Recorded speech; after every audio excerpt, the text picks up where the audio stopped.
What is going on, you guys? Welcome back to the channel and welcome to a brand new video. Today we're going to be doing our predictions for week 8 of the 2020 NFL season.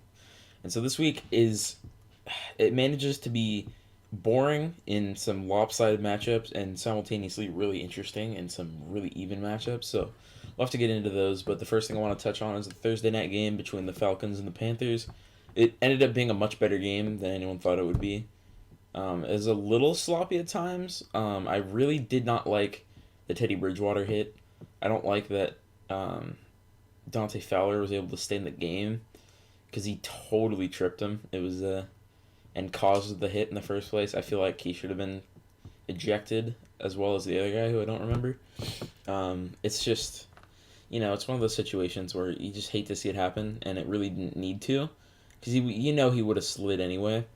So it was just kind of a pointless hit, and ended up taking him out for a drive or two. But the Falcons ended up winning. They ended up being able to clutch up and hold the lead, even though it was only by 1 point originally. Good for them. I'm glad they got a win. But also, Bridgewater and the Panthers kind of lose their momentum a bit there. But it's not that big of a deal. I think the Panthers will still end up having a better record in the end.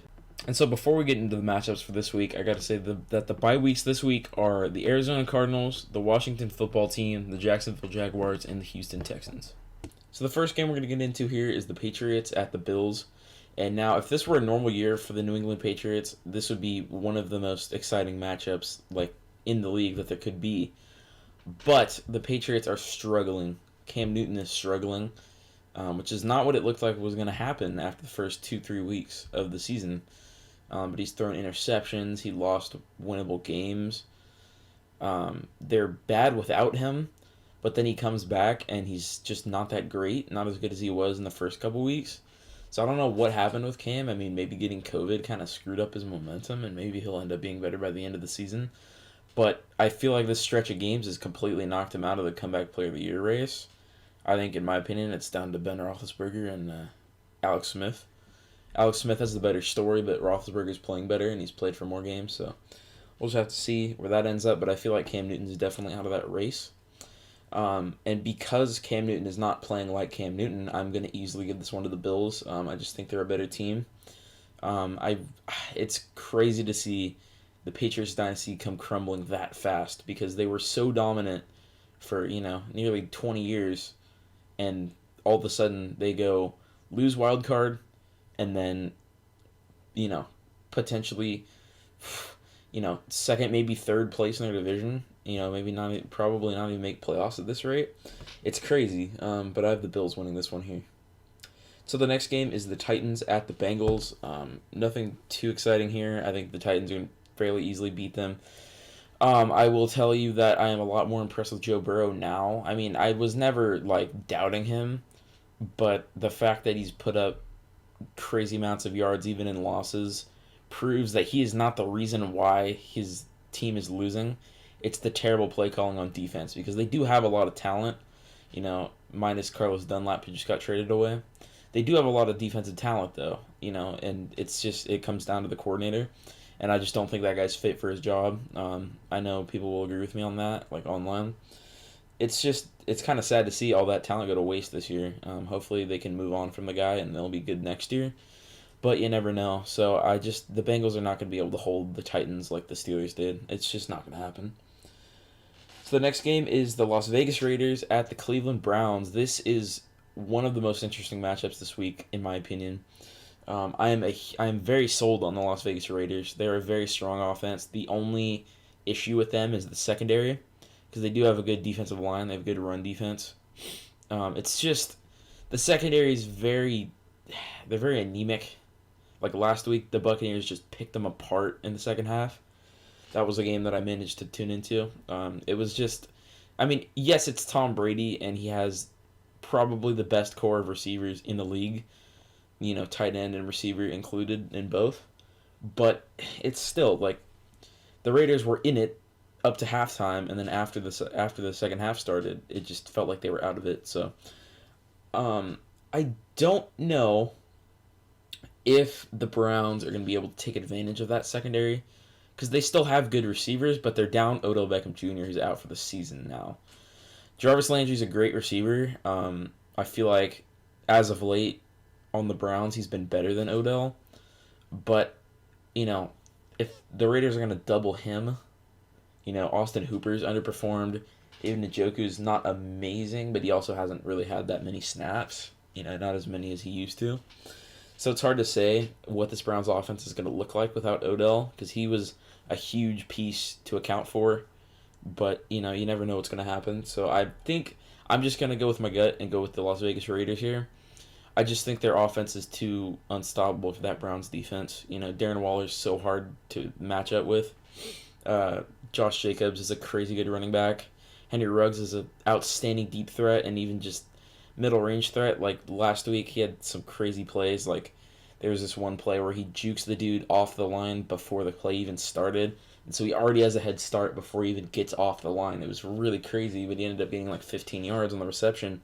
It just shows you how shifty he is and how valuable he's going to be to this team for a couple years now. It's going to be interesting to see how this Raiders offense holds up throughout the rest of the season. But I think they're definitely going to beat the Browns here. The Raiders have a pretty easy stretch the next 3-4 games. So I think the Raiders their record's definitely going to improve. And people are going to, I think, respect them a lot more for it. So the next game is the Colts at the Lions. Not a lot to talk about here. The Lions have been better than people have thought. I believe they're 3-3 or something like that. But I feel like the Colts are going to outperform because their defense is better. And Phillip Rivers has been kind of spotty, but when he's good, he's good. Like, he's on point. So I have the Colts winning this one here. I don't think it's going to be too surprising. But if the Lions win, good for them. They're keeping that division interesting. But I just think the Packers are going to rule that. And now the Bears are good too. So I think the Lions are just kind of fighting for third place at this point. And it's not that big of a fight when the Vikings only have one win. So, all right, the next game, speaking of the Vikings, is the Vikings at the Packers, another NFC North matchup here. I think it's not too surprising to say that the Packers are going to sweep the Vikings here. They already beat them in the first game of the season, I believe. I just think this one's in Lambeau this time. I don't think it's that surprising. I think the Packers are going to win. The Vikings have looked terrible this year. Kirk Cousins does not look like he did last year in his Pro Bowl year. Justin Jefferson is outstanding so far, and Thielen's been playing well, but they do remind me of the Falcons that their defense just is weighing the team down so bad. I just don't think they're going to be able to beat the Packers, even though it's a division game. You never know what's going to happen. I still think the Packers are going to pretty easily win this one. Rodgers is still on fire. Devontae Adams is amazing. They are without Aaron Jones, but they still have running backs for depth, I just think the Packers are going to win this one. So the next game is about as far removed a matchup as you could possibly get between the Chiefs and the Jets. One of the best teams in the league versus, unarguably the worst right now. They have no wins. And they have like the worst point differential by a lot. The Jets are just abysmal right now. Not a lot of talent anywhere on the ball, on either side. They have a couple good players. But Adam Gase is completely inept and not fit for a head coaching job. You cannot change my mind on that. It's so bad because the Jets defense is doing what it can do with the pieces it has. They're not terrible, but the offense, they have some talent. All right, Jamison Crowder's not a bad receiver. Frank Gore's not a bad running back, and Sam Darnold's not a bad quarterback. Their offensive line's pretty terrible, and just overall the pieces are not very good. But they shouldn't be this bad. I could see them winning games, but at this rate, not with this lineup and the coaching positions. I think some people need to get moved around. So the Chiefs are going to very easily win this one. The Jets. So then this next game, in Tua Tagovailoa's first start, it's going to be the Miami Dolphins at home against the Los Angeles Rams. I'm really interested to see how Tua plays in a whole game.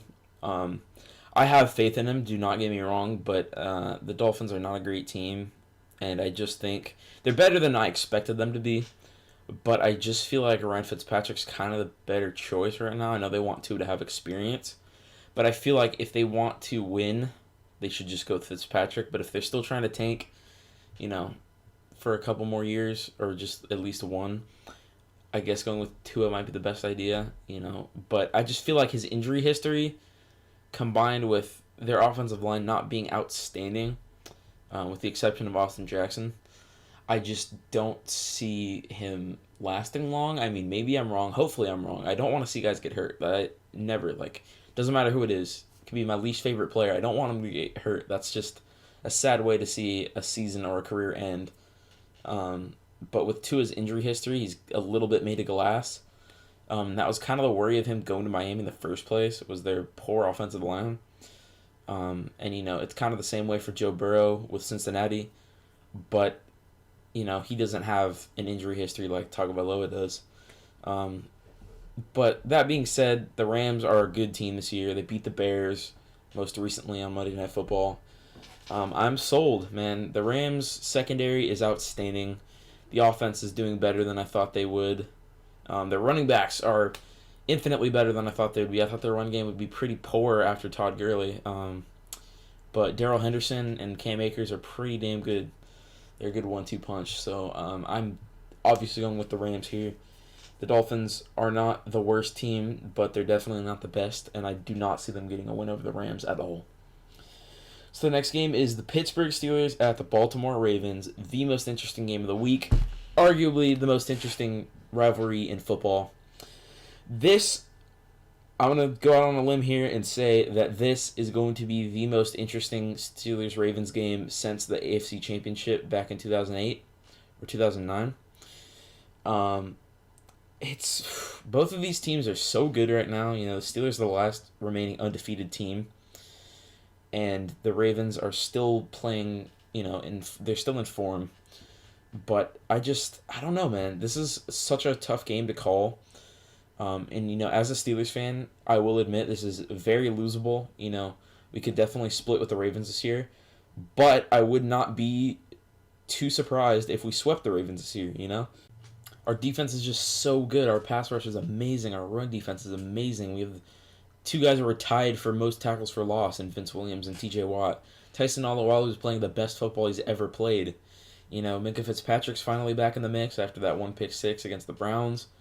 Our secondary they're a little spotty. They allow, at least one splash play a game, which is not what you want. But compared to the rest of the game, it's usually not too bad. It's not usually the decider, obviously, because we're still undefeated. But I don't like that part. And there were just, offensively, there were some things against the Titans last week that I was really not happy about. We won, but we won because the kicker for the Titans missed. That's really not how you want to win a game. You want to win decisively, but we didn't. And I'm just not entirely happy with that. But I still think we're definitely a Super Bowl contender at this point in the game. And I'm glad people are finally realizing that, because I knew last year, having to suffer through going 8-8 with Rudolph and Hodges, that we had the talent to go to the Super Bowl. We had the talent to go all the way. But it just didn't happen because of, partially poor play calling by our offensive coordinator, but most of it was bad quarterback play, and that's why I'm not sold on Rudolph being Roethlisberger's successor. But we'll have to see where that goes. But I think I'll put my bias to the test, and I'm going to say that the Steelers are going to beat the Ravens in Baltimore here. I think it's going to be a very close game, but I'm really, really excited for this one. So the next game is the Chargers at the Broncos. Teams fighting for last place in the AFC West. But I have the Chargers winning pretty easily here. The Broncos are not a great team. They did beat the Patriots last week, but I think that was more Cam Newton playing terribly and being benched than the Broncos playing especially well. And the Chargers have been so narrowly losing every single time. I think Herbert's going to finally break one out here and win. I'm very impressed with Justin Herbert. I predicted that he'd be the best quarterback in this draft class. And I think so far it's definitely between him and Joe Burrow. They're neck and neck for Offensive Rookie of the Year, in my opinion. But I think Herbert's going to sneak out the win here, and their defense is just good. I don't see the Broncos' offense. See, I'm so tuned out of the Broncos since the Steelers game, I don't even know who their starting quarterback is, if it's Brett Rippon still or if it's Jeff Driscoll. I'm just not even sure at this point. So yeah, I have the Chargers taking the win there. And so the next game is the New Orleans Saints at the Chicago Bears. Normally, instantly, I would go for the Saints. However, the Bears are playing fairly well. They're not terrible. They're not too amazing. And this is another tough one to call because I feel like the Saints have stooped to the level where this is a really good matchup. And I say that with all the respect in the world for the Bears because they're playing better than I thought. What I mean is that the Saints are usually the top team in the NFC, and now, you know, they're competing for first place in their division, which has not happened in a minute, since the Falcons were good and the Panthers were good. So it's gonna be, this one's a little hard to call. So I think I'm just gonna go with the Bears because of home field advantage. It's just, I don't know, man. This matchup's interesting. I just feel like the Bears defense is gonna get the best of Drew Brees here. They've been doing pretty well. Khalil Mack's definitely back to form. I just don't know if Brees is going to be able to handle it, but who knows? That offensive line's pretty damn good, so maybe they'll hold up. Alright, and so the next game is the San Francisco 49ers at the Seattle Seahawks. And once again, in a normal season, this would be one of the most exciting matchups, but the Seahawks are a lot better than them this year. A lot better than the 49ers, so I think the Seahawks are going to pretty easily win this one. It could be pretty close. The Niners seem to be catching back up from where they were before, but I still think Seattle's going to win. Russell Wilson's still the MVP frontrunner, honestly.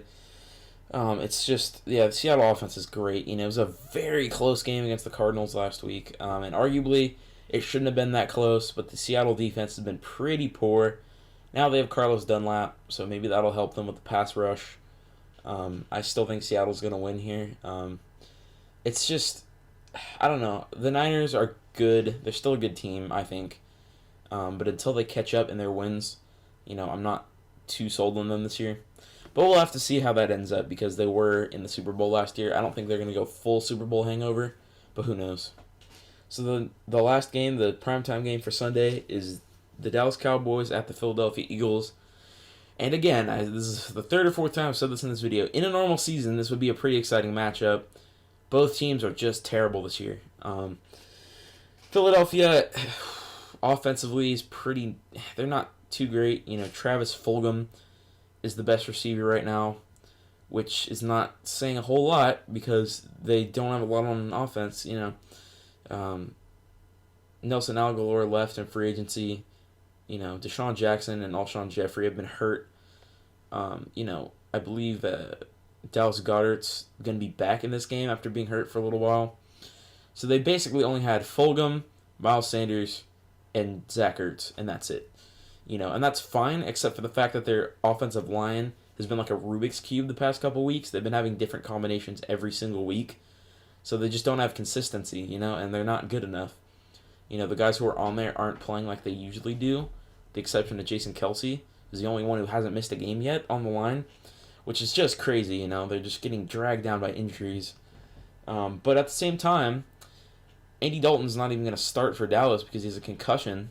So I know he's being memed, so I should know his name, but I can't remember the name of their backup. It's like Ben something.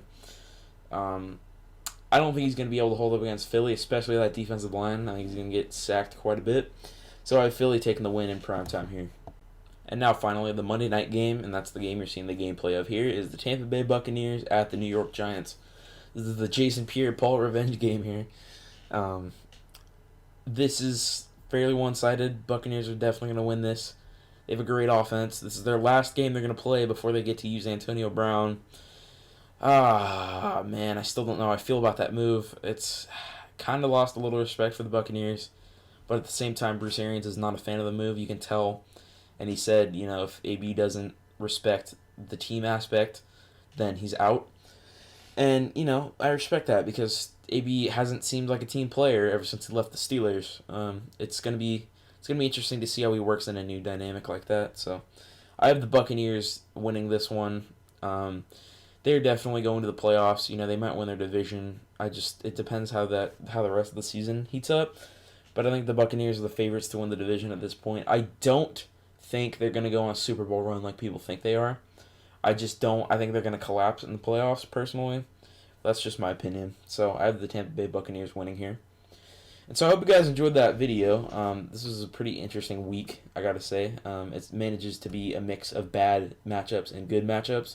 So there's definitely a couple games I really want to tune into. So we'll have to see how those turn out. So hope you guys enjoyed this video. Be sure to leave a like and drop a comment down below of things you want to see in the future, as well as subscribe if you haven't done that already. So hope you guys enjoyed this video, and I'll see you in the next one. Peace.